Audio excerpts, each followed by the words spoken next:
p.m. on Tuesday, March 3rd, 2020. I'd like to bring the Board of Public Works meeting to order.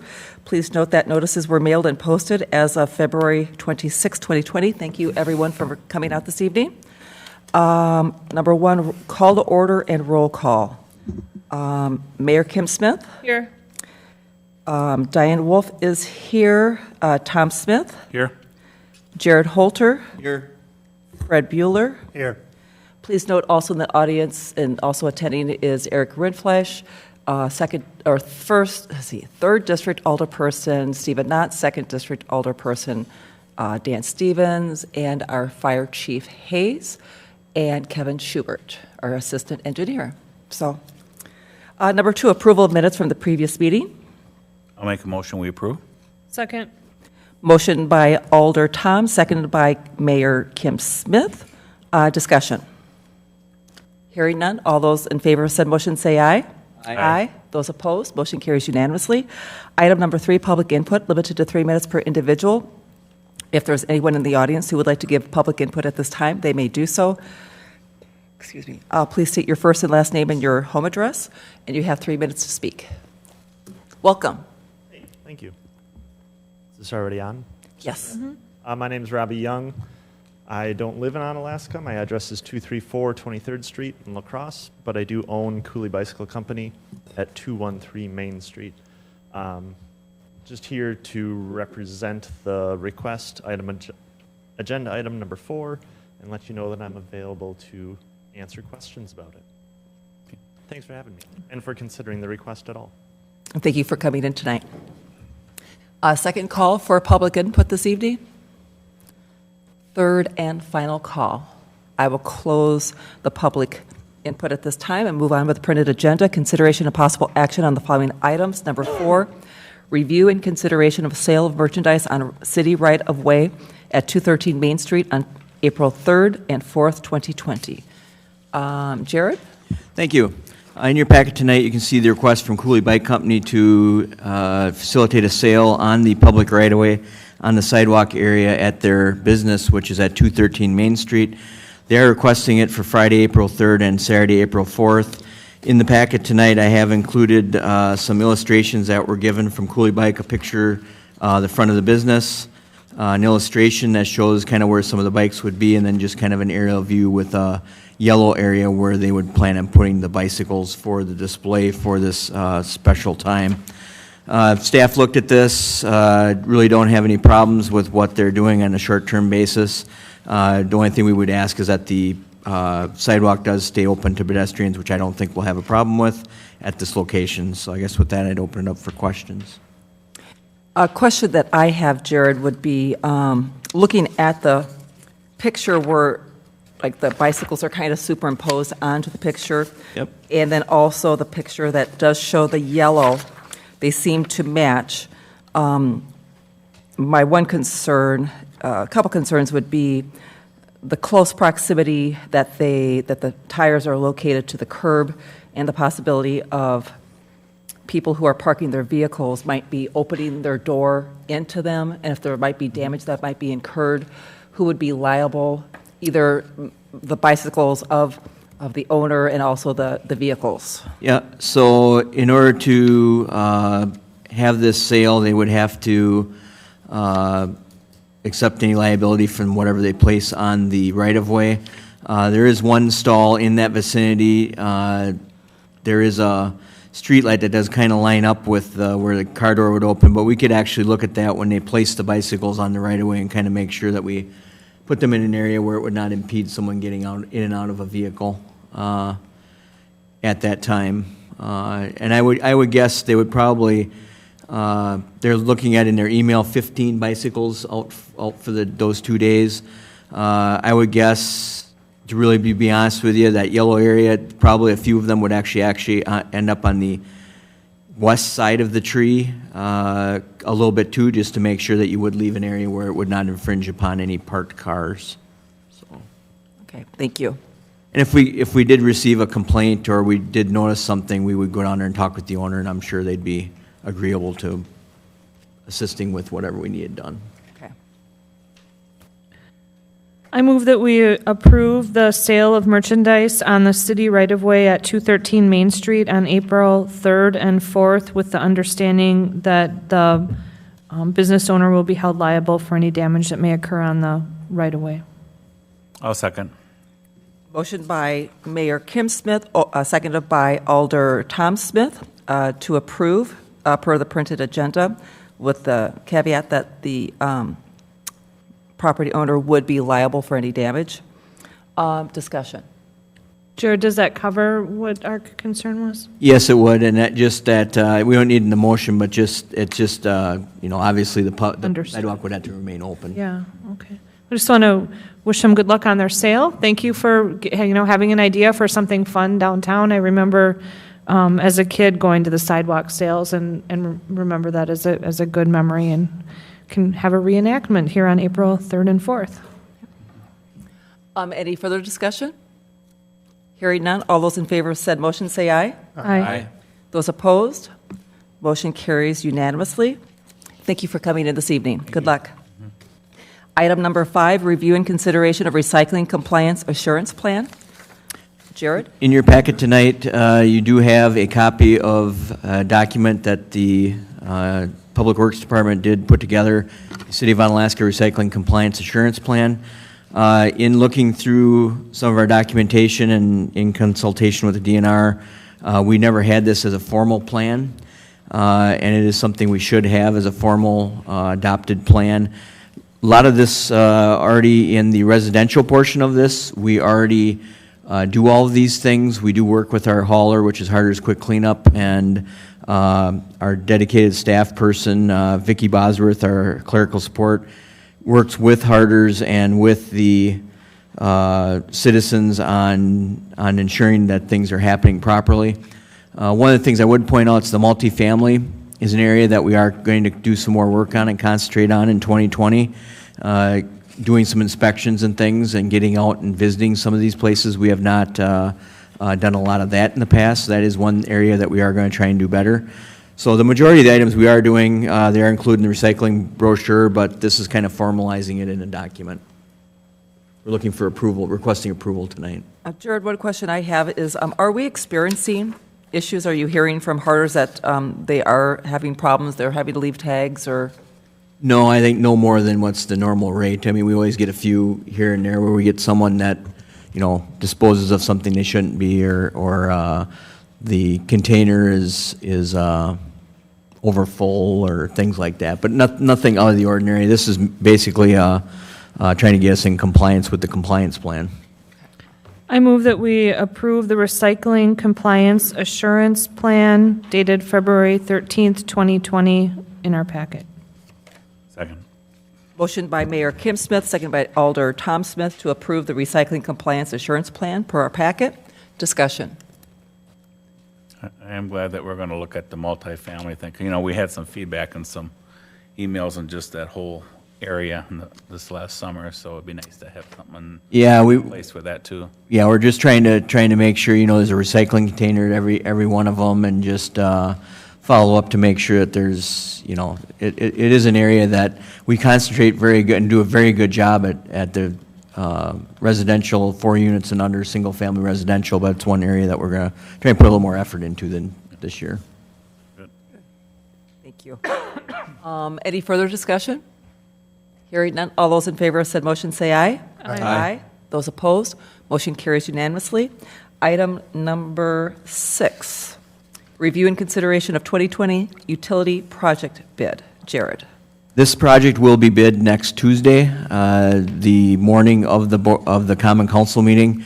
We do have the ad for the project within your documents tonight. We do have interest in this project. We do have 3 general contractors, and we know of a 4th that will be bidding the project. We're expecting some good bids. We're seeing a lot of work out there, but the contractors are still at the point where they're looking for work for the summer, so we will be bringing that forward to the council meeting directly and handing those out at the council meeting. So no action? No actions needed tonight, just for information to know that's coming. Great, thank you so much. We'll see that on the agenda for Tuesday. Moving on to item number 7, review and consideration of 2020 urban forestry project bid. Jared. So we received the bids for the urban forestry bid. I did hand out the bid tabulation tonight for your review. We did only receive one bidder, which was Hoffman McNamara. We did have two others that took out plans for the project. We had one out of Madison that has bid our project previously, and we had a local contractor. The local contractor actually informed us that they had too much work going on, so they weren't going to bid the project. They told us that last week. So we did only receive the one bid from Hoffman McNamara. They have performed this work multiple years, last 2 years, I think. No, last 2 years they've performed it, and even more years than that. So they're a reputable firm. They've done a good job previously. We did have $110,000 in the budget for this, or actually $100,000 in the budget for this project, and the bid came in at $91,933. So it came in within what we had anticipated for a bid, and staff is recommending approval of the bid. Thank you. I move that we approve the bid for Hoffman McNamara for $91,933 for our 2020 urban forestry program. Second. Motion made by Mayor Kim Smith, seconded by Alder Tom Smith to approve the 2020 urban forestry project bid to Hoffman and McNamara in the amount of $91,933. Discussion. Hearing none, all those in favor of said motion say aye. Aye. Aye. Those opposed, motion carries unanimously. Moving on to item number 8, review and consideration of 2020 miscellaneous concrete project bid. Jared. Once again, we also opened up this bid today. We did have 3 bidders for this project, kind of a wide range of bid amounts in this project. We did receive a bid from Steiger Construction in the amount of $84,612.50. We had $110,000 budgeted for this project. We actually saw some prices on the Steiger Construction bid that are very advantageous to the city, so we're very fortunate to get this bid. Staff is recommending the award to Steiger Construction for the amount shown. I'll make a motion that we approve the 2020 miscellaneous concrete bid of $84,612. All right, And 50 cents. and 50 cents. I'll second that, but then I have a question. Why, do you have any speculation as to why the Pember bid was so much higher? Pember is notorious for submitting a bid and just kind of throwing their hat in the ring. And if they get one, they get one, but they're not really advantageously looking right now. I think the Fowler and Hammer and the Steiger bids are where I would have anticipated them. The Fowler and Hammer bid is very close to what the engineer's estimate was. Thank you. So motion by Alder Tom Smith, second by Mayor Kim Smith to award the 2020 miscellaneous concrete project bid to Steiger Construction in the amount of $86,612.50. Discussion. Hearing none, all those in favor of said motion say aye. Aye. Those opposed, motion carries unanimously. Item 9, review and consideration of professional services for corrosion control study within water system by Process Research Solutions. Jared. Within your packet tonight, I have included a proposed agreement with Process Research Solutions for continued monitoring of our water system for corrosion control. One of the things I would point out, city staff's been working with the DNR on water quality testing for copper corrosion within the water system for multiple years. We have been working with Process Research Solutions, not continually, but on and off since 2010. They do put a monitoring station. We have one monitoring station that is in well number 8 and one that is in the OS booster station. This would be for continued monitoring, using those monitoring stations to look at various items that we're doing to the water system, such as the use of phosphate, which the DNR has indicated they'd like us to do. We've been doing it on a test basis for almost a year now. This would also help us with assisting with DNR meetings and correspondence that we're going to be receiving, especially this year in 2020 is our triannual lead and copper testing. We will take our 30 DNR EPA required samples between June 1st and September 1st for the lead and copper testing. Once we get those results back, then we'll have to further strategize with the outcome of what that testing is. We have been doing this testing for a couple of years now, trying to gather more data. This would be at, as shown in the agreement, at a cost of approximately $12,000. This would be covered within the water utility operating budget under contractual services. So I guess with that, I'd open up for questions. This does go along also with item number 10, which is the water quality investigations work also. So these two consultants work hand in hand on a lot of projects for us. Thank you, Jared. I'll make a motion that we approve the 2020 Process Research Solutions Water Monitoring Analysis for $12,000. Second. Motion by Alder Tom Smith, second by Mayor Kim Smith to approve the printed agenda to Process Research Solutions in the amount not to exceed $12,000. Discussion. Jared? This will be a telling year for us with every 3 years we must do the lead and copper testing. Once we start that, it's going to be a telling to see where we're at with certain things we've been doing. We're trying to not only monitor the system, but we're trying to use the monitoring by doing different techniques within our system of unidirectional flushing out services at residences, just how we operate the system and what our water age and different things. We're trying to see how those things, we're using all this testing that we're doing, trying to use it to see how it affects the system and what happens. We're also looking at different things such as how wet the year is, the water table, just a variety of things that I just want to let you know that we are using the data that we have, and if you ever have any questions, we can get these people in here to give more analysis, but we have had Andrew Jocks in here approximately 2 years ago and gave us a update on what he was doing.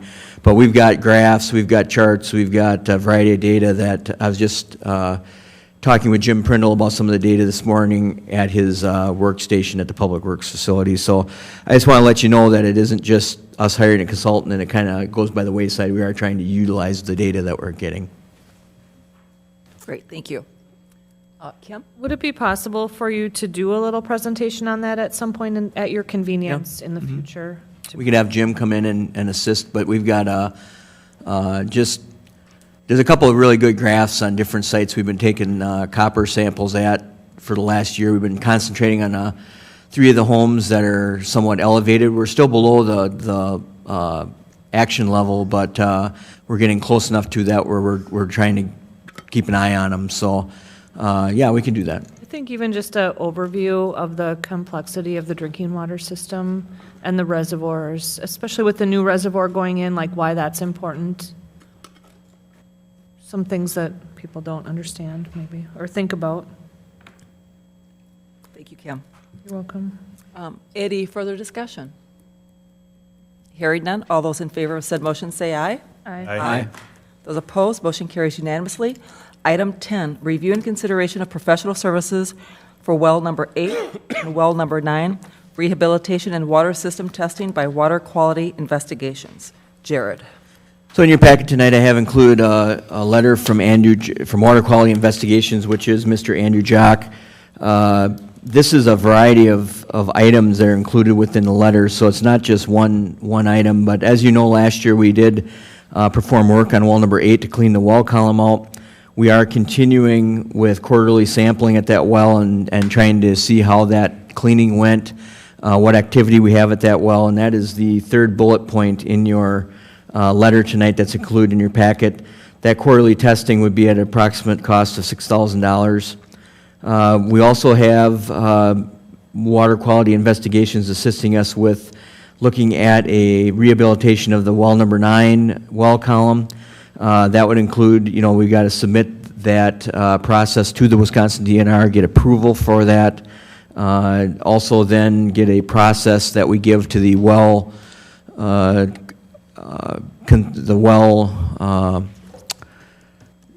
person that does the cleaning and give them a set of standards that they have to follow, so that would also be included within that work. So that was at a cost of $5,000. The second bullet point would be continue to assess the monitoring stations that were from the Process Research Solutions in the previous item. And also, there would be looking at other samples that we take at different spots within our water system to look at the presence of biofilm or biological activity within our system.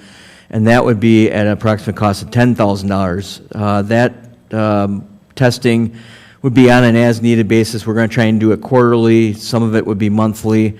A lot of it's for actually performing the tests themselves. If you've looked at these tests that are performed, they are pretty in-depth. It's not just taking, like we take our own chlorine residual samples. We do some of our own testing that's at a lesser level, but this is actually in a lab, done at the lab. So we've been getting good results from Andrew Jocks, trying to see if there's influences from groundwater, different levels of groundwater and things in our biological activity, and how that might be implemented into our corrosion control study. And then the fourth bullet point would be just if we have correspondence, which we're going to be having with the DNR this year because of our lead and copper sampling, it would be at a point where we would have him assist us with that. So there's a number of items there. If you took that fourth bullet point and we had 20 hours of time or something in that, we could be approximately somewhere under 25,000 with all this if this all happens in 2020. But wanted to bring this forward. This is our plan to do with item number 10 and 9, but this item number 10 would work in conjunction with item number 9 with Process Research Solutions. So open up with questions after that, and obviously the same items I just talked about in number 9 are also relevant here. Thank you, Jared. So you think we're going to put a value like not to exceed 25,000? Yeah, I would say not to exceed 25,000. I just want to have a little latitude with that fourth bullet point in case we do have correspondence with the DNR and be able to do that. Okay, I'll get a motion on the floor here, and then if we want to discuss it a little more, we can. I move that we approve the professional services for well 8 and 9, rehabilitation and water system testing by Water Quality Investigations, not to exceed $25,000 for 2020. Second. Motion by Mayor Kim Smith, seconded by Alder Tom Smith to approve professional services in the amount not to exceed $25,000. Discussion. Jared. One of the other things with this is this might be another, like Mayor Smith brought up, an overview of copper and just the water system in general. This may be one I think, we are expending enough funds here. I think at the end of the year, I'd like to have him in. He was very informative when he came in the last time. We could set up a meeting where we can coincide, because he comes up and about every 6 months comes to our facility and wants to look at what we're doing and how we're doing it. We could maybe set up one of those meetings for fall where he would coincide a trip, have an afternoon meeting with us, and then he could stay for the meeting too. That's a possibility that I think could happen depending on how things go. Yeah. He's a very good speaker. He's very intelligent, has so much knowledge, and yet he can still explain it to people in a way that's Correct. understandable. So I would really enjoy hearing from him again, if it works with the schedule. So any further discussion? Hearing none, all those in favor of said motion say aye. Aye. Aye. Those opposed, motion carries unanimously. Moving on to item number 11, review and consideration of task order number 20-02 for supervisory control and data acquisition, SCADA programming modifications by Stewart Associates for 6th and Quincy Lift Station. Jared. So in your packet tonight, this is a proposal for upgrades to the SCADA system at the 6th and Quincy lift station. It actually wouldn't be at the lift station. It would be for the master SCADA system that is at our Public Works facility. This would be the new SCADA graphics for and controls to control the lift station as part of the new upgrades at 6th and Quincy. Obviously, we've added probably doubled the number of sensors and floats and things at the lift station. We went from 2 pumps to 3 pumps. There's many more. Basically, our old generator it was either on or off, and that was what the SCADA system said, where now we've got low temp, high temp, overrun alarm, overtime. There's all kinds of stuff we're adding. So this would update the SCADA system. It would also update to the latest version of the Wonderware software, which is what we run on our SCADA system. So that is at a lump sum of $7,400, which would be paid for out of the capital improvements project for the 6th and Quincy Lift Station project. So Jared, if I heard you correctly, it is for the SCADA at the Public Works facility for the 6th and Quincy. Correct, that is Thank you. correct. That is correct. Just want to make sure that I heard you correctly. Thank you. Kim? And my question was, looking at the agreement, it looks like it had already commenced installation. The SCADA system has been updated for it, but has not been finalized yet. We should have had this in the original agreement that we had for construction services, but between me looking at it and Strand looking at it, neither one of us remembered it was in there. And with the meeting cycle, they brought this up about 3 weeks ago, so it's just finally hitting the meeting cycle. Thank you. I move that we approve task order number 2002 for supervisory control and data acquisition programming modifications by Strand Associates for the 6th and Quincy Lift Station, not to exceed $7,400. Second. Motion by Mayor Kim Smith, seconded by Alder Tom Smith, to approve task order 20-02 in the amount not to exceed $7,400. Discussion. Hearing none. All those in favor of said motion say aye. Aye. Those opposed, motion carries unanimously. Item number 12, review and consideration of Grow Solar Lacrosse Project. I can probably start it off, and then Mayor Smith can kind of jump in. But this is a project put on by the Lacrosse Sustainable Commission. They are just looking at this. I include in your packet tonight the request for proposals for that has been put out for a Midwest Renewable Energy Association, and I'm just going to read part of this RFP. But the Group Buy program is being led by Midwest Renewable Energy Association. The goal of the program is to increase consumer education and PV installations in La Crosse County, Wisconsin, which is photovoltaic solar panels. A group purchase involving a competitive contractor selection process, an advantageous pricing and rebate structure, and free information sessions. So you go on in the RFP, they've got where they're going to select a firm March 20th, 2020, and hopefully have installations done by the end of this year, which is pretty amazing in itself. But we thought this was a neat thing that we would bring forward and kind of keep the Board of Public Works appraised of and see how, once it starts, how it can benefit maybe the City of Onalaska residents. Yeah, and I'll just tag on to what Jared did an excellent job explaining it, did much better than I would have, actually. But whether we pass this RFP or not, this is still moving forward through the City of La Crosse and the County of La Crosse, and our City of Onalaska residents will definitely be able to take part in it. I'm just happy that I'm able to, in a small way, help move this forward and promote it in our community. No, it doesn't cost the city anything, or the county, or the City of La Crosse, but we're basically kind of just coming together to form a co-op and get a provider, and then helping align residents with the provider to get solar energy, hopefully at a much more affordable cost. So I'll be bringing more forward on this after the 20th when we start to nail down the details. And I also hope to have one of the information sessions held here in Onalaska. That was my next question. How do we inform our people? Right. Well, it's not yet. Not yet. It's coming. I mean, Premature. I don't- Okay, great. Thank you. Think of anything else, Jared? Yeah. I'll make a motion that we review and consideration that we approve the Grow Solar Lacrosse project participation. I'll second. Motion by Tom Smith, seconded by Mayor Kim Smith, to approve the City of Onalaska's participation in the Grow Solar Lacrosse project And I'll reiterate that this is at no cost to the City of Onalaska. at no cost to the City of Onalaska. Thank you. Any further discussion? Seeing none, all those in favor of said motion say aye. Aye. Those opposed, motion carries unanimously. Item 13, review and consideration of Fire Department 100-foot Quint fire apparatus purchase. So city staff have bid out the fire department ladder truck that was included in the 2020 capital improvements budget. I would like to compliment the fire department staff on their thoroughness of looking at the specifications and doing research on the fire apparatus.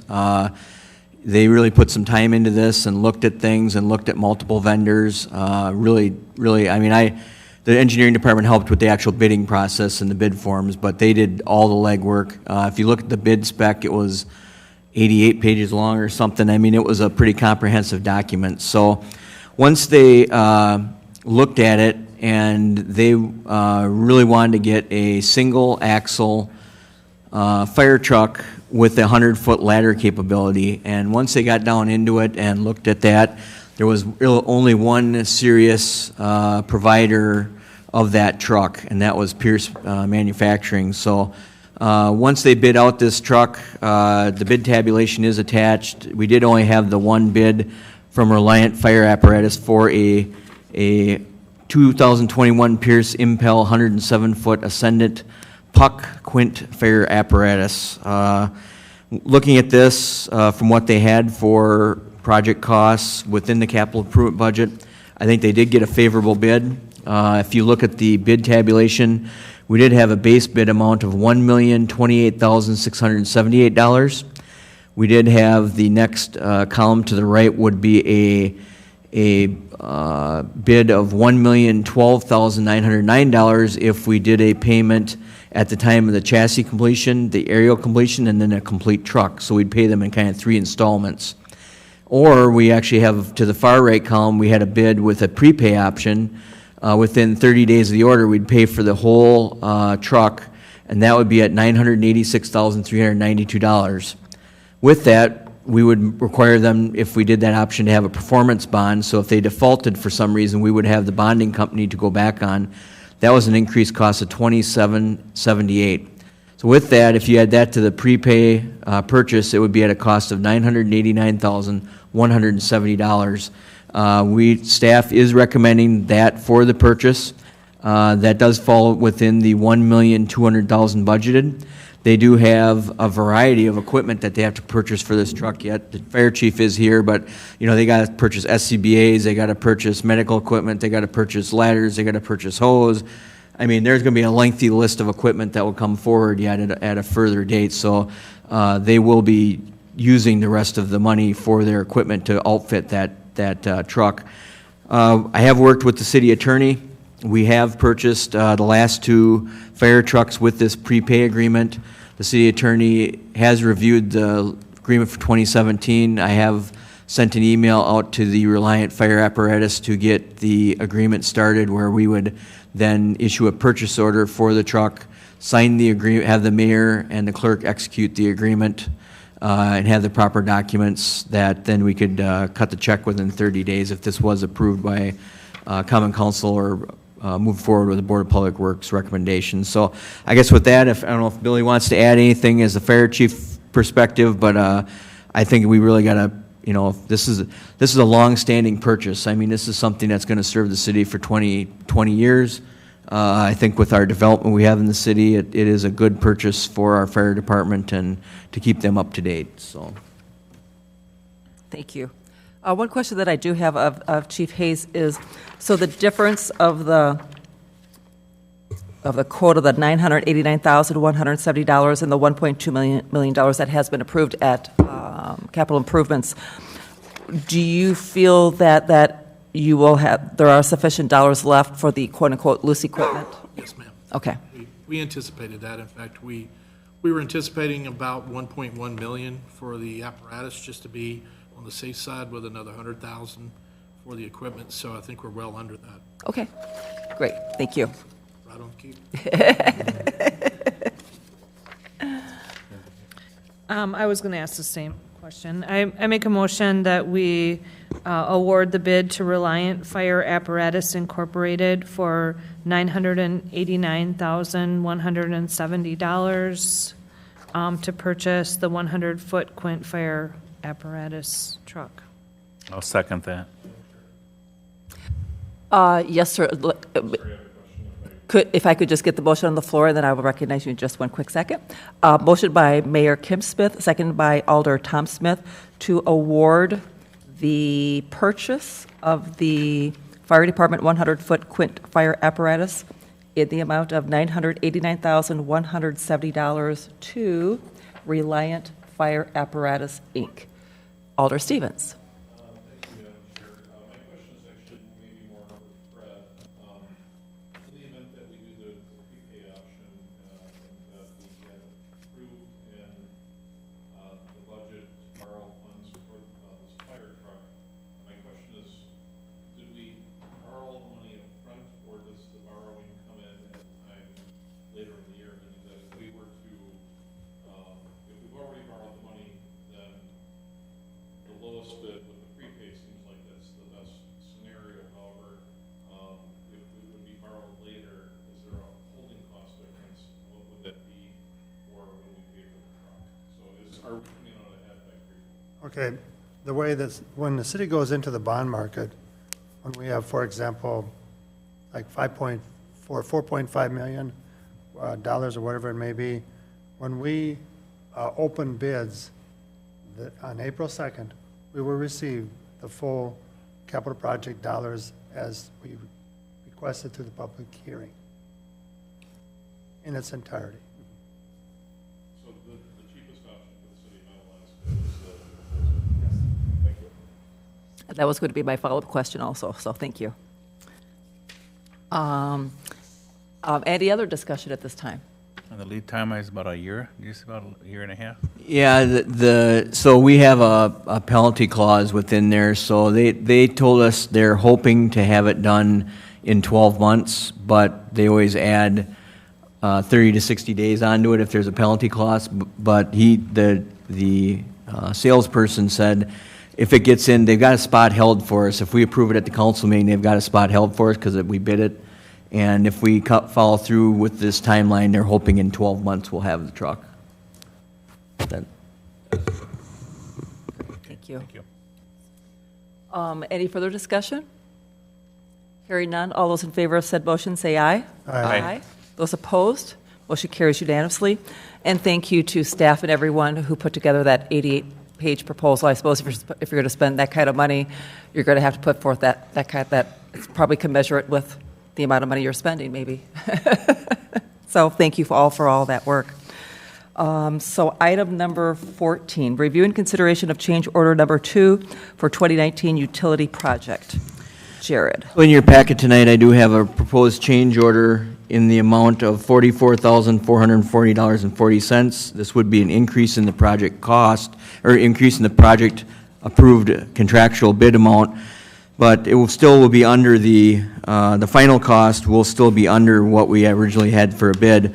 Our original contract with the change order is $1,287,302.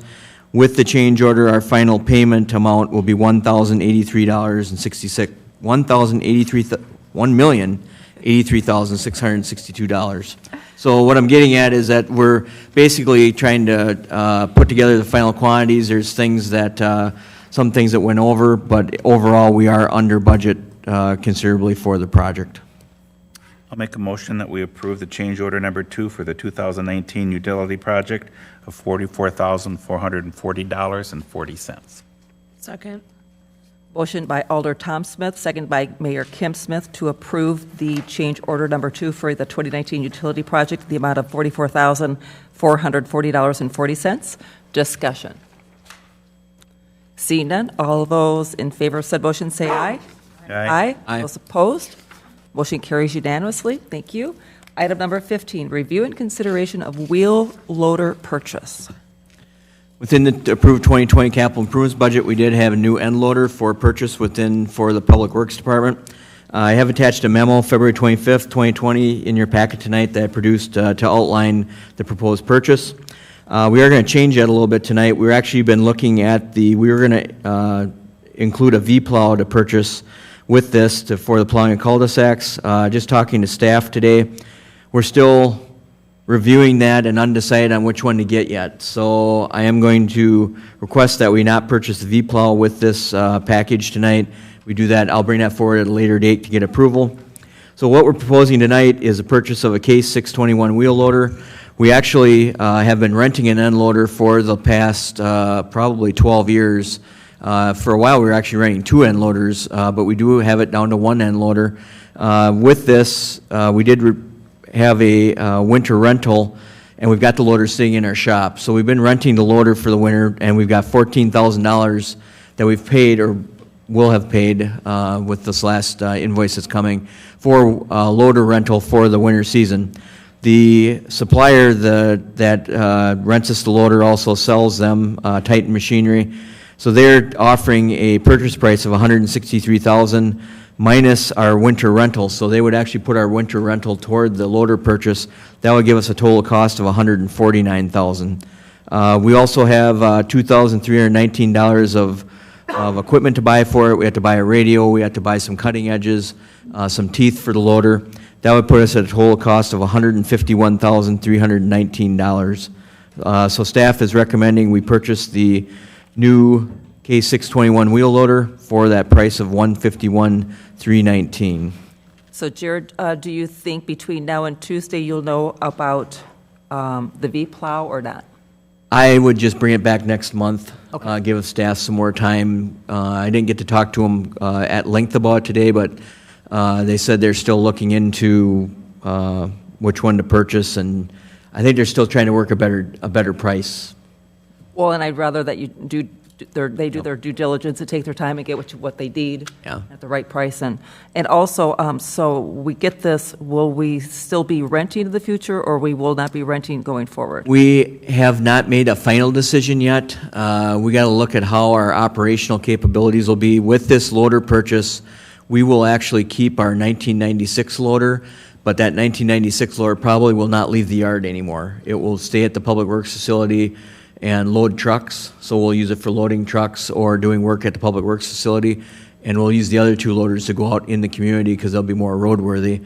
But we still have not gotten to that point of looking if whether we're going to rent the loader or not. Don't have a definitive opinion yet. We got to kind of see how we're going to work logistics out. Well, I know I can personally attest, I've called you through the years, even when I wasn't on council, living on a cul-de-sac the last 20-plus years I have, and just the efficiency alone and the time saved, and it's just a world of difference to be able for staff to have this for cul-de-sacs. So I wholeheartedly have supported this through the years, so. Jared, what was the budgeted amount? We had $188,000 budgeted for the purchase. If we were going to buy the V-plow, I was going to propose $169,453. So we'll still have some monies left. We are going to look at the salt brine purchase in the next agenda item, and we came a little bit over in that. So we're still going to be well under budget in the group together, but.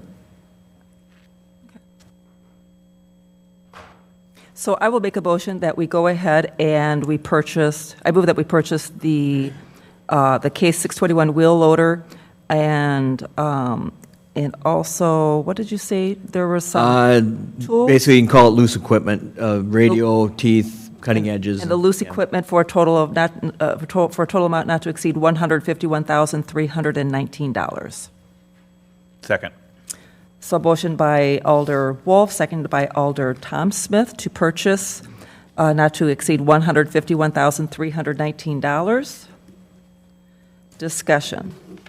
Jared, that $14,000 the rental fee, is that every year do we pay about that price? We've been paying, so we actually rented it, so the loader that we have wouldn't leave. We typically only rent it through middle of March, so I think this year was March 12th. We actually rented it for an extra month to ensure that our loader wouldn't leave.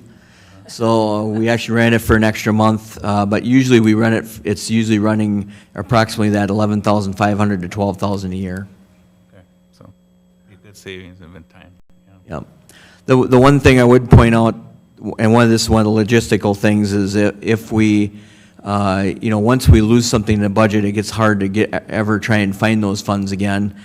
We want to be as prudent as we can with our budgeted resources, but then it's one thing if our 1996 loader, that obviously is, 24 years old now, if that has a major breakdown, we can't load trucks with it anymore in the yard. Now we're to the point that we got to have one of the loaders go back in the yard. So we really need 3 loaders in the wintertime. So that's one of the things we got to try and find out is what we think we can do and work that out through the budget process. So any further discussion? Hearing none, all those in favor of said motion say aye. Aye. Those opposed, motion carries unanimously. Thank you, Jared. Item number 16, review and consideration of salt brine production system purchase. Jared. In your memo tonight, or in your packet tonight, I have a memo outlining 2 brands of a salt brine producing system that we have been looking at. Staff is recommending the purchase of the Veritech Industries brine system for $80,870. This purchase was included in the 2020 capital improvement budget for a total cost of $76,000. We are proposing to use $4,870 from the loader funding to make up for the under on this purchase. This will be a cost savings in the budget as time goes on, being able to produce our own brine. We are using more and more brine, as you can see on our roadways, have been having success with it. Currently, we're paying the county about 22 cents a gallon for brine. We figure with this purchase, not including the depreciation of the brine unit, we'll have about 6 cents a gallon into it, not counting staff time or the unit itself. But so our direct cost will go down from 22 cents about down to 6 cents. So it will be a savings over time. I move we approve the purchase of the brine production system from Veritech Industries not to exceed $76,000. Second. I Is that think right? you want, 80,000. $80,870. Yeah, why did I have that down? I don't know. The correct amount is $80,870. And I'll second that. Yeah. thank you. So motion by Mayor Kim Smith, seconded by Alder Tom Smith to approve in the amount $80,870, the Veritech brine boss to Veritech Industries, and note per the packet, a memo dated February 25th, 2020, capital improvements was $76,000. The remaining $4,870 is coming from the 2020 capital improvements wheel loader funding at this time. Discussion. And just for clarification, when I misspoke, it was the budgeted amount that I said instead of the purchase price. The purchase price is $80,870. And it does look like training is included in that price, right? Yeah, Jerry? correct. That's, I saw it, Correct. okay. And our staff has been at the county seeing how their unit works, and so we're somewhat, we're not going to be totally new to it. Yeah. Okay. Any other discussion? Hearing none, all those in favor of said motion say aye. Aye. Those opposed, motion carries unanimously. Item 17, review and consideration of Sustainable Lacrosse Commission report. Mayor Kim Smith. Yeah, thank you. I don't have anything additional other than what we approved earlier with the request for proposals for the group buy program for the solar. So that's all I have to report this month. Thank you. Okay. Jared? Actually, we attended a seminar. Oh, gosh, Mayor I- Smith and She's probably myself attended a and lot of things. City Administrator Reinflesch actually attended a seminar. Actually, and I actually was there. Yeah. So, but that was at UWL regarding sustainable wetlands and some different characteristics and uses and things such as that. So I don't know if Kim wants to. Yeah, and it was very it was very interesting seminar talking about how man-made wetlands have different applications, and the presenter has actually created these in different areas, both in the U.S. and around the world. So they had a lot of case study applications where, especially in third world countries, the man-made wetlands were actually used as wastewater treatment facilities. So that was very interesting.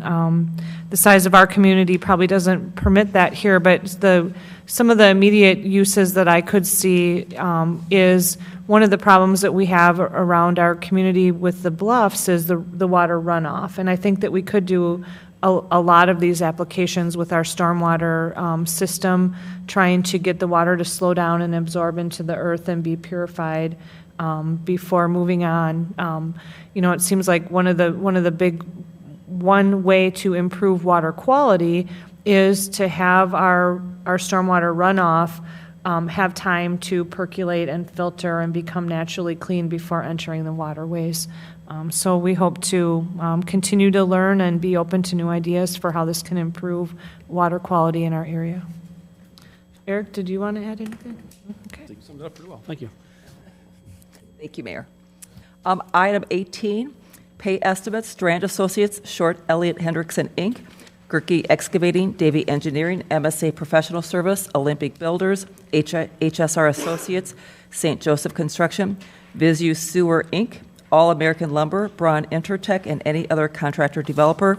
Jared, I'm assuming that what we have in our packet is the most current, there has been no updates? I actually handed one out tonight. Oh, There's a I'm revised sorry. one There's dated one? 3/3/2020. Yes. With 15 estimates, and staff is requesting the approval of the one handed out at the meeting tonight. Thank you, I see that, thank you.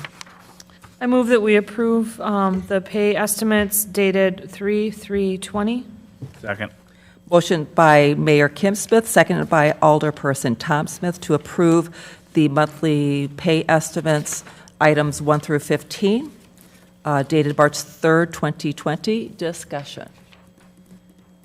Hearing and seeing none, all those in favor of said motion say aye. Aye.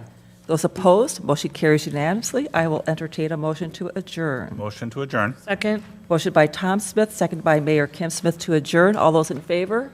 Aye. Aye. Those opposed, we are adjourned unanimously at 7:21 PM. Thank you, everyone, again for coming out this evening. Thank you, and that was a lot of.